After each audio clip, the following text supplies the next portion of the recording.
তো এটা হয়েছে কি আমার বাবার বাড়িতে থাকা লাস্ট ভিডিও, এরপর আর বাবার বাড়ির কোনো ভিডিও নাই, এটাই লাস্ট ভিডিও। তো এটা হয়েছে গিয়ে যেদিন আমরা আমু, এর আগের দিন রাত্রিবেলা মা মাংস রান্না করতেছিল।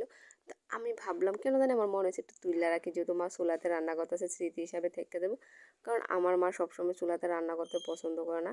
চুলাতে রান্না করাটা অনেকটা মুডের উপরে ডিপেন্ড করে, যদি ভালো লাগে তাই না রান্না করে, আনালে তো রান্না করতো না। কিন্তু অনেক সময় আবার শখেও করে, মানে মার মর্জি।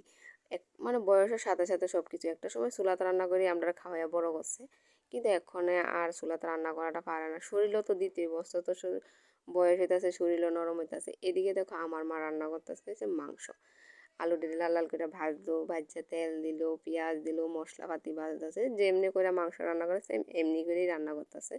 তো তোমরা প্লিজ করে মানে কড়াইটা দেখে কিছু মনে করো না। আমরা সবাই জানি যে সবার বাড়িতে একটা কালো কড়াই থাকে, তো সাদা করে একটা থাকে, তো কালো করে একটা থাকবেই। তো সেম আমরার বাড়িতে এই কড়াইটা হচ্ছে উনি। তো এটা মানে ডালাইটা ভালো হচ্ছে না, তো কড়াইটা তুমি যেতেই মাজো কড়াইটা কালো হয়ে যাগা। তো মা এটা কী করে চুলাত মানে রান্না করার কাজে ইউজ করে। তো তোমরা দেখে কিছু মনে করো না প্লিজ। এদিকে দেখো মশলাটি কষানো হয়েছে, আর মা কিন্তু মাংসটা দিয়ে দিছে, আর মাংসটা বাবু কাইটটা মানে একদম সাফ সুতরা করে ধুইয়া দিছে, মা রান্না করতেছে।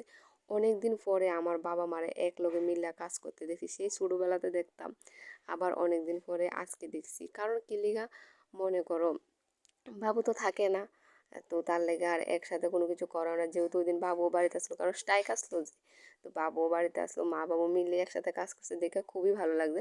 তো আমি ভাবছি কিছুটা ক্যাপচার করার এরকম, কিন্তু করতে পারছি না। আমার বাবা সবসময় খালি গাও থাকে, আসলে স্বাস্থ্যটা একটু আছে, তো তো গরম লাগে, খালি গাও থাকে দেখে আর তুলতে ভালো লাগে না, তো তাই তুলি না। এবার মায়ের দিকে মাংস কষা নিয়ে গেছে, আমি কইলাম যে আমরা একটু দাও, আমরা খাইয়া দেখি তোমার হাতের মাংসটা কেমন হয়েছে। কারণ সাইডে দিয়ে আমি ভাইয়ের বউ বোনও আসলাম। তো এবার লইয়া লাইছি, লইয়া সেটা খাইয়া লাইতাছি। আর এতটা টেস্টি লাগছে কষাই না মাংসটা, কী তা কইতাম। তো আমি তো পুরা লিটারেলি হাত লইয়া লাইছি, ভাইয়ের বড় তো থাল লইয়া লাইছি পুরা, আর আমি আঙুল চারটা চারটা খাইতেছি, তোমরা দেখতে পাচ্ছ। অনেকটাই স্বাদ হয়েছে, কিন্তু মানে গরম থাকতে মাংসটা যতটা ভালো লাগছে না, ঠান্ডা হওয়ার পরে মানে টোটালি বাজে লাগছে। আর মাংসটা কী এর মাংস আমি জানি না, কারণ আমি মোরগ চিনি না। তো মাংসটা কিন্তু দেশি মুরগও না, পোলট্রি মুরগও না, মানে লাল কালার টাইপের আসলো মুরগাটা, তো কী তা আমি জানি না। তো তারপরে এদিকে মা গরম মশলা বাটতে লাইতেছে, কারণ মা ঝোল দিয়েছে মাংসের মধ্যে। তো এবার গরম মশলা দিয়ে একটু মাখো মাখো করে সেটা রান্না করব। আর খাইতে এতটা টেস্টি হয়েছে কী তা কইতাম, কিন্তু পরে খাইতে আর ভালো লাগছে না, মানে যা গরম গরম খাইতেই ভালো লাগছে। মাংসটা প্রায় 4.5 কেজির মতো হয়েছে, বোনুর বাড়িতে দিছে, আমি আনছি, আমরা রাত্রে খাইছি, আর ভাইয়ের লেগে রাখছে, ভাইয়া তো মাংস ছাড়া ভাত খায় না। আজকের ভিডিওটা